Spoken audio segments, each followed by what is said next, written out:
Selamat siang adik-adik. Kita akan memulai ibadah kita pada siang hari ini. Cici undang untuk bangkit berdiri. Kita mau angkat satu pujian. Allah yang setia.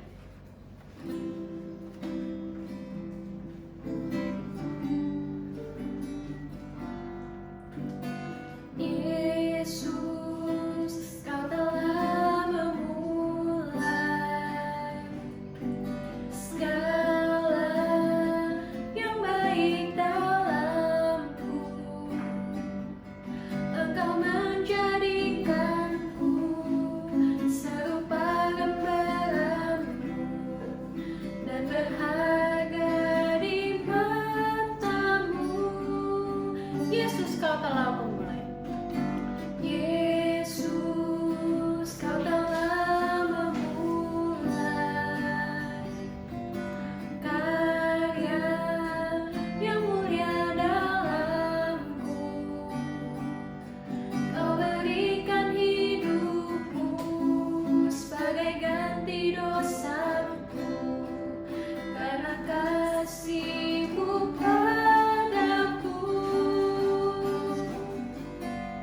Sekarang ku memuji-Mu, Allah yang setia, yang tak pernah meninggalkan perbuatan tangan-Mu. Sekarang ku menyembah-Mu, Allah yang mulia, sempurnakan setiap hidupku agar indah. Kita lagi pujian ini sekali lagi. Yesus, Kau telah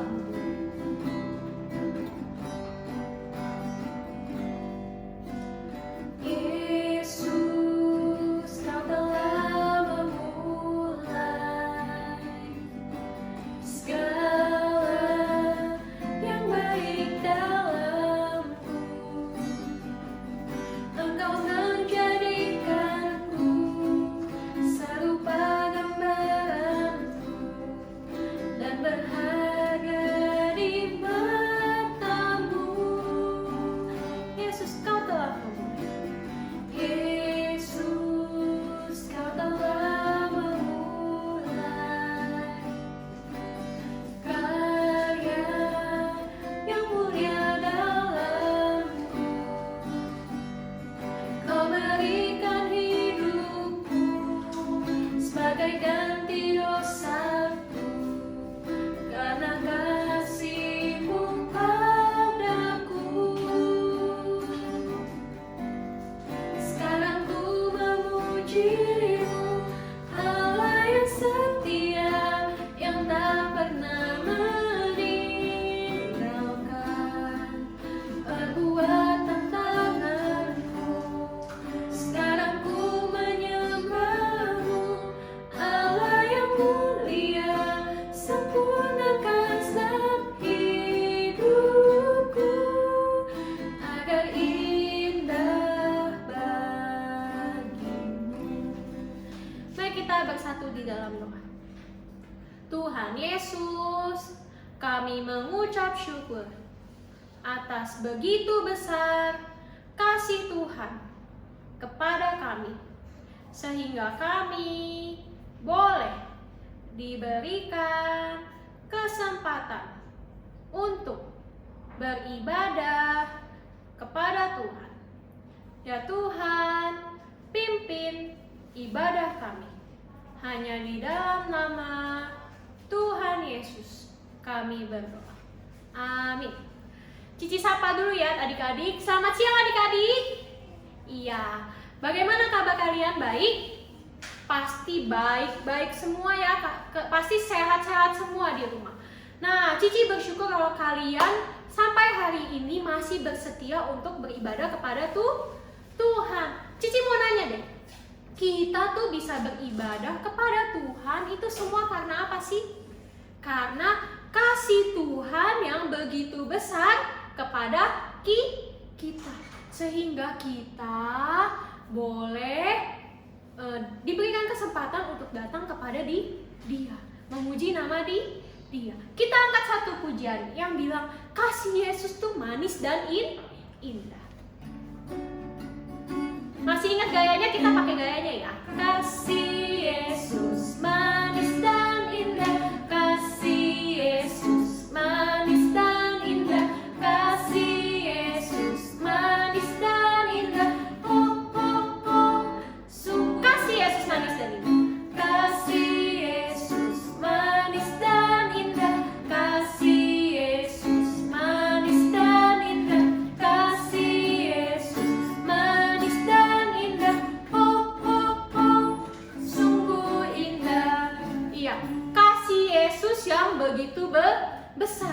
Apa sih bukti kalau Tuhan Yesus itu mengasihi kita? Apa bukti kalau kasih Yesus itu sangat besar? Apa? Adik-adik tahu gak? Yaitu dengan Tuhan yang mau mengampuni kita. Dengan Tuhan mau menebus dosa kita, manusia yang berdosa. Itu semua karena kita. Karena Cici, karena kamu, karena kita semua manusia yang berdosa. Tuhan mau datang ke dunia ini untuk menebus kita semua. Kita mengangkat satu pujian yang mengatakan LOVE, bagaimana cinta Tuhan kepada kita yang begitu besar. Karena kamu, karena Cici, karena kita semua.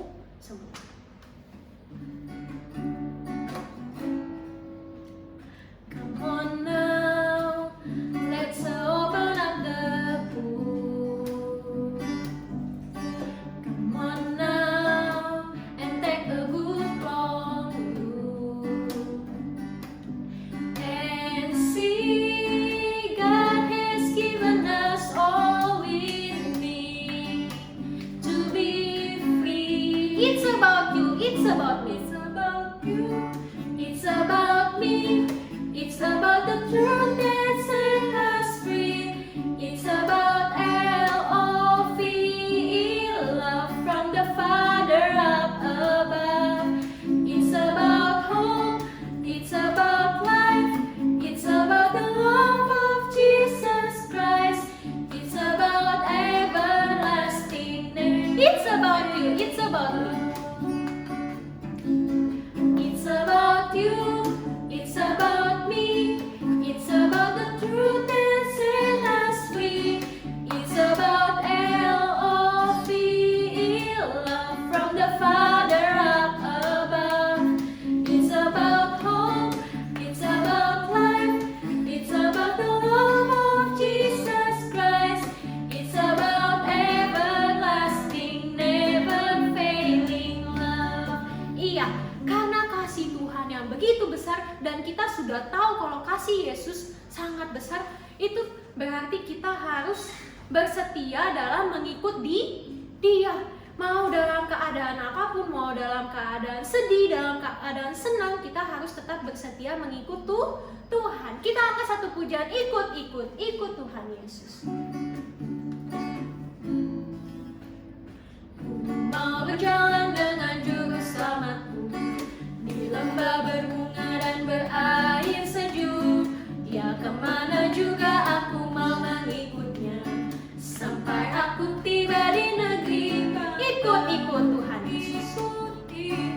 Ikut Tuhan Yesus. Ku tetap mendengar dan mengikutnya. Ikut Tuhan Yesus. Ya kemana. Kita lagi pujian ini sekali lagi. Ku mau berjalan dengan Tuhan. Mau berjalan dengan juru selamatku di lembah berbunga dan berair sejuk. Ya kemana juga aku mau mengikutnya, sampai aku tiba di negeri baka. Ikut Tuhan Yesus. Ku tetap mendengar dan mengikutnya. Ikut Tuhan Yesus. Ya kemana juga ku mengikutnya. Iya, tiba saatnya kita akan memberikan persembahan. Bagi kalian yang mau memberikan persembahan, boleh minta tolong papa mama kalian untuk boleh kirim persembahannya ke nomor rekening yang ada di depan, atau boleh juga kirim ke nomor di bawah ini nih, yang OVO. Ya, kita akan angkat satu pujian, Berilah yang baik, berilah yang baik. Berilah yang baik, berilah yang baik.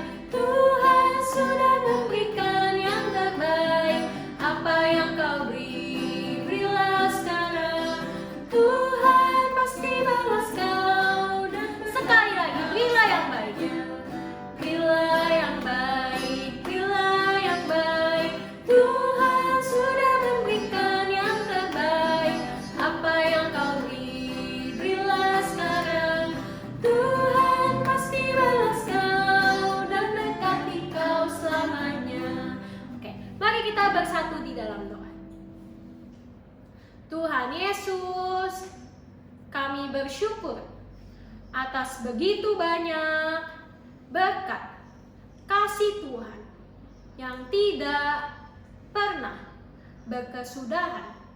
Ya Tuhan, kami telah memberikan sedikit dari begitu banyak yang Tuhan berikan kepada kami. Pimpin persembahan ini agar boleh dipakai di dalam pekerjaan Tuhan. Hanya di dalam nama Tuhan Yesus kami berdoa. Amin. Cici akan memberitahukan pengumuman yang pertama. Diingatkan, kita nggak cuma ibadah di hari Minggu, kita juga ada ibadah di hari Kamis. Jam berapa? Ada yang ingat? Jam 6 sore.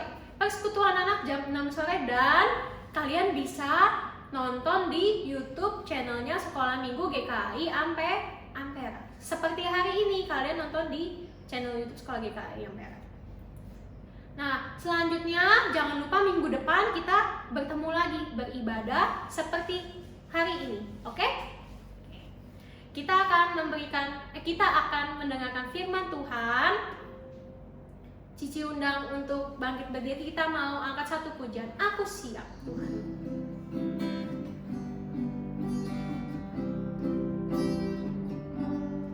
Aku siap, Tuhanku,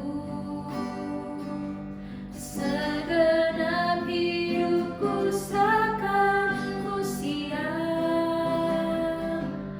Aku siap, Tuhanku, curahkanlah Roh Kudus-Mu. Sekali lagi, aku siap, Tuhan. Aku siap, Tuhanku, segenap hidupku serahkan ku siap. Aku siap, Tuhanku, curahkanlah Roh Kudus-Mu, ku siap. Mari kita berdoa sekali lagi.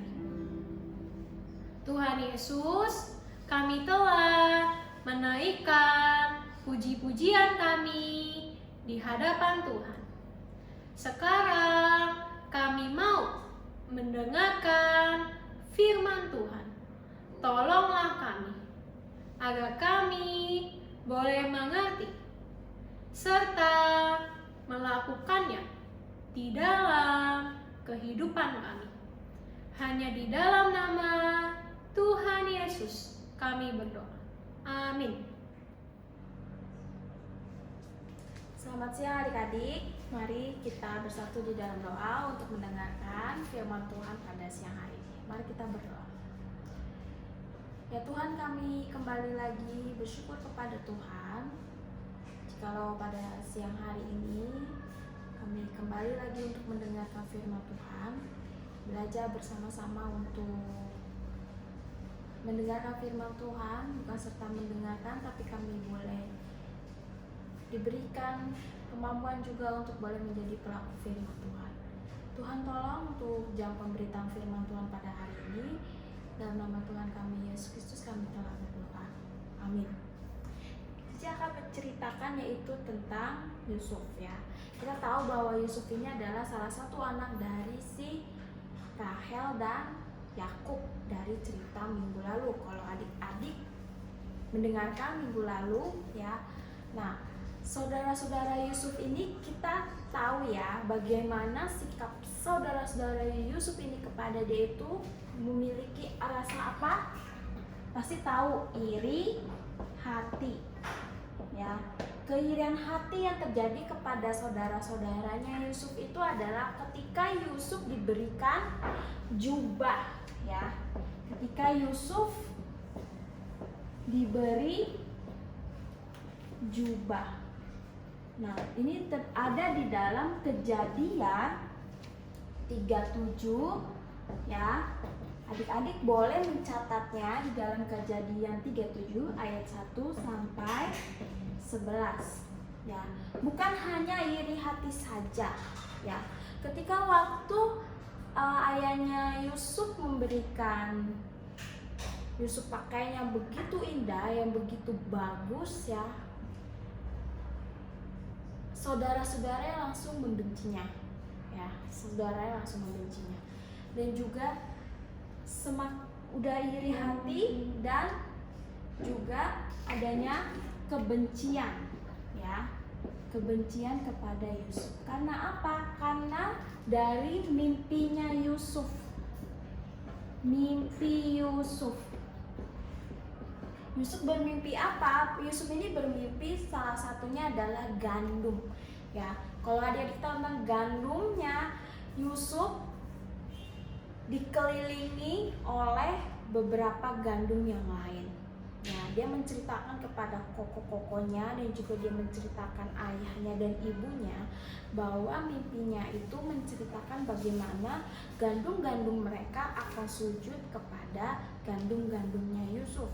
Itu mimpi yang satu. Lalu mimpi yang kedua yaitu matahari, bintang dan bulan juga sujud menyembah kepada Yusuf. Sampai saudara-saudara begitu benci mendengar cerita mimpinya Yusuf ya. Tapi kedua orang tuanya Yusuf hanya menyimpan di dalam hatinya saja. Nah, lalu kita lihat lagi di dalam Kejadian 37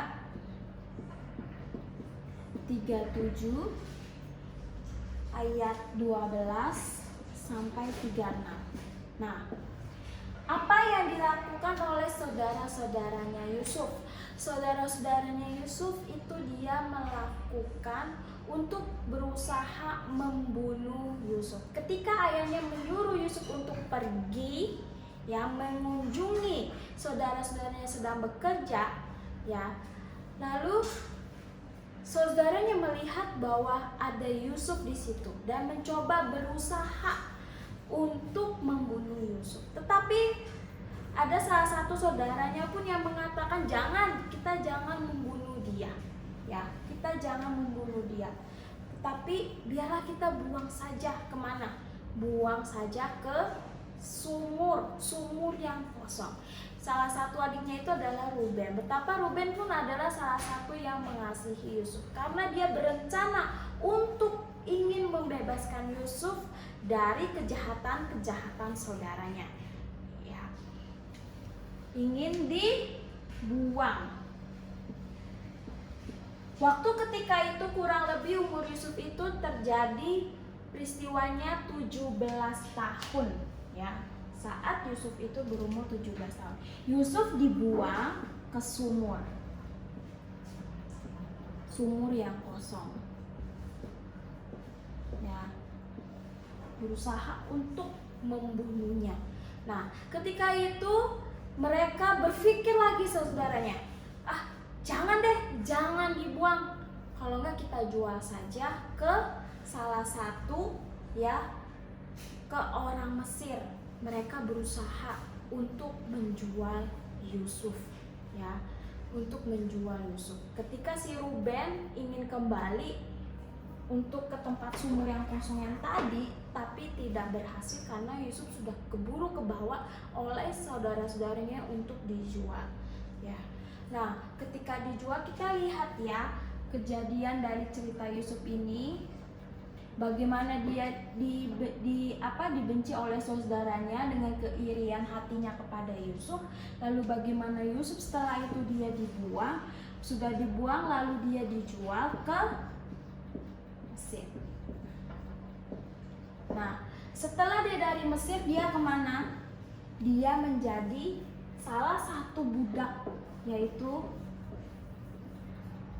di Raja Potifar.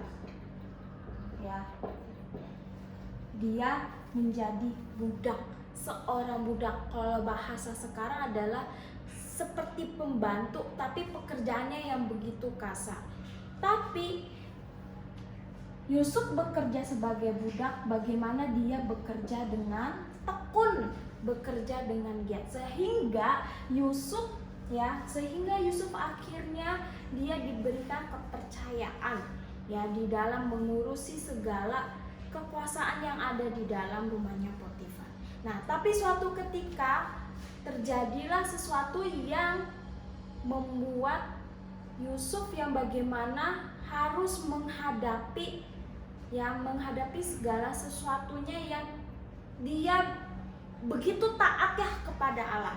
Ketika dia berada di rumah Potifar, ya apa yang terjadi yaitu ketika itu istrinya berusaha untuk menggoda Yusuf, berusaha untuk melakukan perbuatan dosa.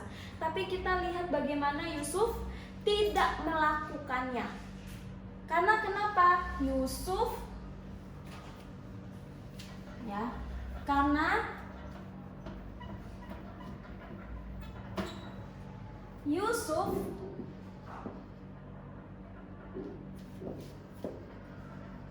begitu taat kepada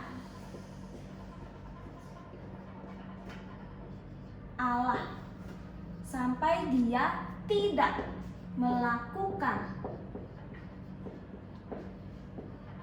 dosa, ya, sampai dia tidak ingin melakukan dosa kepada istri Potifar. Tapi istri Potifar malah mencoba untuk memfitnah Yusuf, dan sehingga akhirnya Yusuf dimasukkan di dalam penjara.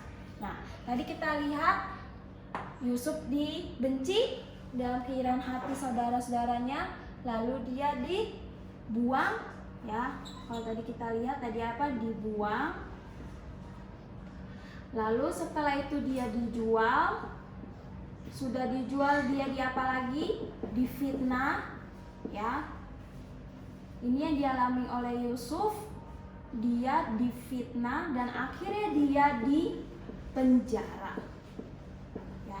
Kalau kita melihat dalam kejadian ini, kalau kita di posisi Yusuf rasanya apa? Pasti kita merasakan, Tuhan kenapa sih kok Tuhan mengizinkan ini terjadi? Ya, kenapa kok Tuhan mengizinkan saya seperti seakan-akan Tuhan meninggalkan kita, seakan Tuhan kok meninggalkan Yusuf? Tetapi tidak, ya. Tetapi bagaimana Yusuf tetap dia percaya kepada Tuhan, dia tetap berharap kepada Tuhan, dia tetap tidak meninggalkan Tuhan di dalam keadaannya yang begitu buruk, ya. Dia dibenci, dia hampir dibunuh, dia dibuang, dijual. Bayangkan ya, difitnah, dia dipenjara. Tetapi di satu sisi Yusuf tetap melakukan apa? Ketaatannya kepada Allah, sehingga dia tidak melakukan perbuatan dosa. Ya. Terkadang kita suka bertanya kepada Tuhan, Tuhan, kenapa sih kok hidup saya sepertinya tidak seperti orang-orang lain yang enak, makan yang enak, terus rumah yang enak, segala sesuatu tercukupi, tidak hidup susah, ya. Tetapi kita melihat Yusuf bagaimana hidupnya keadaannya yang susah, yang sulit, ditolak, tetapi dia tidak meninggalkan Tuhan. Dia tidak menghujat Tuhan. Kita lihat ya, dari ketaatannya Yusuf kepada Allah di dalam posisi kesulitan yang begitu sulit, ya. Lalu kita lihat lagi, apa yang terjadi di dalam penjara ketika waktu itu. Yusuf bisa berbuat apa ketika difitnah? Apakah dia ngeberontak? Tidak. Apakah dia melawan? Tidak. Ya. Tapi Tuhan tetap tidak meninggalkan Yusuf. Tuhan tetap menyertai Yusuf dan membuat Yusuf pekerjaannya segala sesuatunya berhasil. Ya, kita lihat waktu ketika Yusuf di dalam penjara, dia bertemu dengan yang namanya juru minum dan juru roti. Ya, mereka bermimpi. Dan di situ Tuhan memberikan hikmat yang begitu bijaksana kepada kepada Yusuf untuk mengartikan mimpi. Siapa yang bisa mengartikan mimpi pada saat itu? Tidak ada, cuma hanya Yusuf seorang, ya. Dan kalau kita melihat di dalam Kejadian, ya, adik-adik bisa melihat di dalam Kejadian 40, ya. Cici berharap adik-adik di rumah pun, ya, tetap membuka Alkitab, kita lihat, ya, karena firman Tuhan kita sama-sama melihat, ya, di dalam Kejadian 40 ayat 10, ya. Kita mari membacanya. Di dalam pohon anggur itu, ini salah satu mimpi dari juru minum dan juru roti, ya. Pohon anggur itu ada 3 caranya, dan baru saja pohon itu bertunas. Bunganya sudah keluar dan tanda-tandanya penuh buah anggur yang ranum. Ayat 11, dan di tanganku ada piala Firaun, bunga Firaun itu kuambil lalu kuperas ke dalam piala Firaun, kemudian kusampaikan piala itu ke tangan Firaun. Nah, di dalam arti mimpi ini Yusuf berkata bahwa ketiga cara itu artinya adalah 3 hari di mana nanti juru minum tersebut akan diangkat kembali oleh Raja Firaun, ya. Tetapi untuk juru roti di situ di dalam 3 hari dinyatakan, kalau kita melihat di ayat 16 dan 17, adik-adik boleh melihatnya. Setelah dilihat oleh kepala juru roti betapa baik arti mimpi itu, berkatalah itu kepadanya, aku pun bermimpi juga, tampak aku menjunjung 3 bakul berisi penganan. Dalam bakul atas ada berbagi-bagi makanan untuk Firaun, buatan juru roti, tetapi burung-burung memakannya dari dalam bakul yang di atas kepalaku. Lalu Yusuf mengartikannya. Bagaimana diartikan mimpi itu? 3 hari nanti kamu akan dipenggal, ya. Lalu apakah arti mimpi itu terjadi, ya? Ketika si Yusuf mengatakan, saya sudah mengartikan mimpi kalian, nanti kalau terjadi kamu harus ingat saya, ya, juru minum, ya.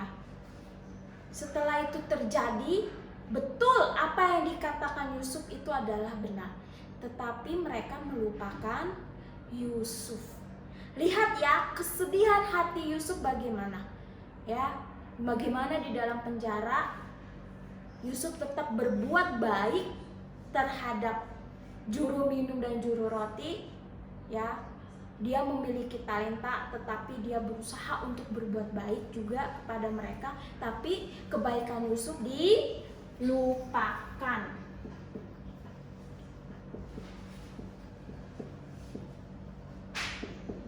Kebaikan Yusuf dilupakan. Ya, kita lihat di dalam kejadian ini. Lalu kalau kita melihat lagi ketika si Yusuf merasakan seperti seakan-akan bagaimana? Dilupakan. Pasti merasakan di dalam kesedihan hatinya. Ya, di dalam kesedihan hatinya. Apakah dia melawan? Apakah dia ini tidak? Tetap Yusuf tetap ikut mengikuti peraturan yang ada. Ya, dia masih tetap di penjara, ya. Walaupun keadaannya yang begitu sulit, kesedihannya pasti ada. Nah, suatu ketika si Firaun ketika Raja Firaun bermimpi, dia bermimpi lalu tidak ada yang bisa menafsirkannya. Dia sampai mencari orang-orang, untuk siapa yang bisa menafsirkan mimpi saya. Ya, kalau adik-adik melihat di dalam Kejadian 41,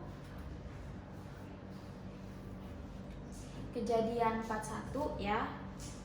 Di sini bagaimana Raja Firaun bermimpi mengatakan bahwa, ya, dari sungai Nil keluar 7 ekor lembu indah dan gemuk, ya. Di dalam arti mimpi itu bagaimana si Yusuf mengatakan bahwa 7 tahun akan terjadinya kelimpahan, ya, kelimpahan di dalam panen, lalu akan 7 tahun juga terjadinya kelaparan.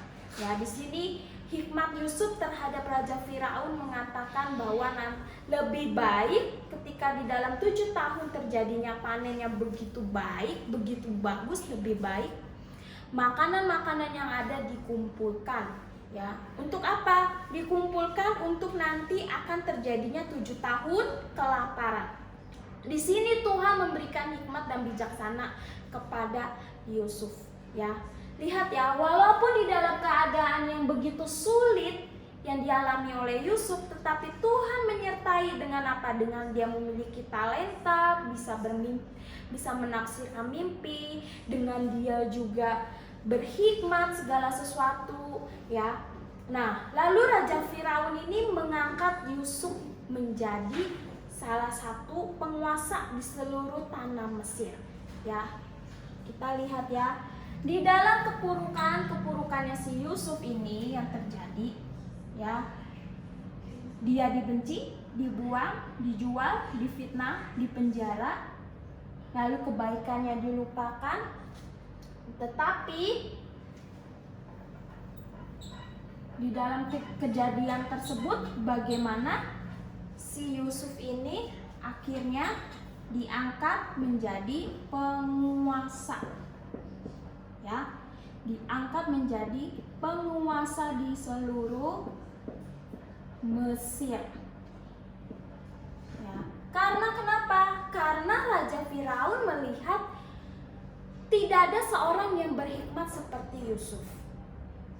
Ya. Berarti ketika Tuhan memberikan hikmat kepada seseorang, itu juga adalah salah suatu anugerah. Nah, kita melihat juga berapa lama, ya,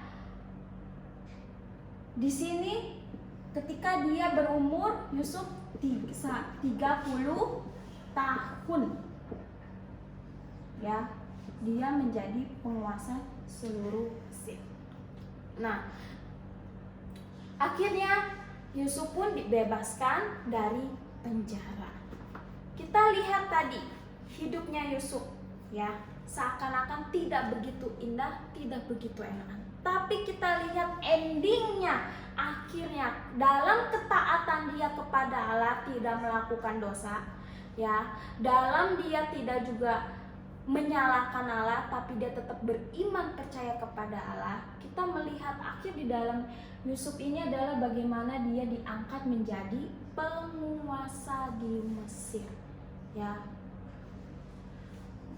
Tuhan memimpin kehidupan Yusuf dari awal seakan-akan sepertinya tidak enak, sulit, susah, dibenci, ditolak, difitnah, dibuang, ya. Tapi Tuhan memakai itu semua untuk merencanakan sesuatu, yaitu untuk nanti Yusuf akan menjadi penguasa seluruh di Mesir, ya. Kita lihat rencana Allah, terkadang kita tidak bisa pikirkan di dalam pikiran kita. Nah, kita lihat bagaimana Allah memimpin Yusuf yang selalu menyertai Yusuf, dan juga bagaimana Allah memakai Yusuf yaitu sesuai kehendaknya Tuhan di dalam keadaan sulit. Karakter Yusuf yang kita bisa ambil yaitu adalah ketaatan dia kepada Allah, ya. Bisakah kita bersyukur kepada Tuhan di dalam keadaan kita yang sulit? Ya. Di dalam keadaan yang susah ini, bisakah kita tetap mengucap syukur? Tuhan, terima kasih untuk makanan yang cukup yang Tuhan berikan. Ya, walaupun makanannya apa? Seadanya. Tuhan, terima kasih untuk tempat tinggal yang Tuhan berikan yang cukupan. Walaupun rumahnya tidak besar, tapi cukup untuk tidur. Bisakah kita selalu mengucap syukur? Tuhan, terima kasih untuk saya masih bisa sekolah. Walaupun sekolahnya online, tapi kita bisa mengikutinya. Bisa nggak adik-adik kita tetap bersyukur kepada Tuhan dengan keadaan yang sulit? Ya, bagaimana sekarang yang terjadi adalah Corona, ya, adik-adik tahu ya, nggak bisa kemana-mana, harus sekolah online, serba online, belajar online, ya. Tapi kita bisa nggak bersyukur kepada Tuhan? Tuhan, terima kasih, Tuhan masih menyertai saya walaupun dengan keadaan yang sulit, adanya virus. Adakah kita mengucap syukur keadaan yang sulit. Seperti Yusuf ya, dia pun keadaan yang sulit tapi dia tidak meninggalkan Tuhan. Bahkan dia terus taat kepada Tuhan. Biar kita pun adik-adik ya, walaupun keadaan yang sulit tetap kita taat kepada Tuhan. Jangan pernah meninggalkan Tuhan karena Tuhan selalu menyertai. Ya, kita bisa belajar dari kisah Yusuf ini di dalam ketaatan, di dalam kesulitan-kesulitan yang ada. Mari kita berdoa.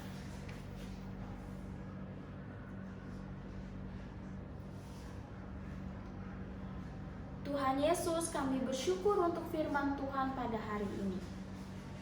Kami boleh belajar tentang Yusuf di dalam kesulitan kehidupannya. Dia begitu boleh terus taat kepada Tuhan, takut kepada Tuhan, mengasihi Tuhan, untuk tidak melakukan perbuatan dosa.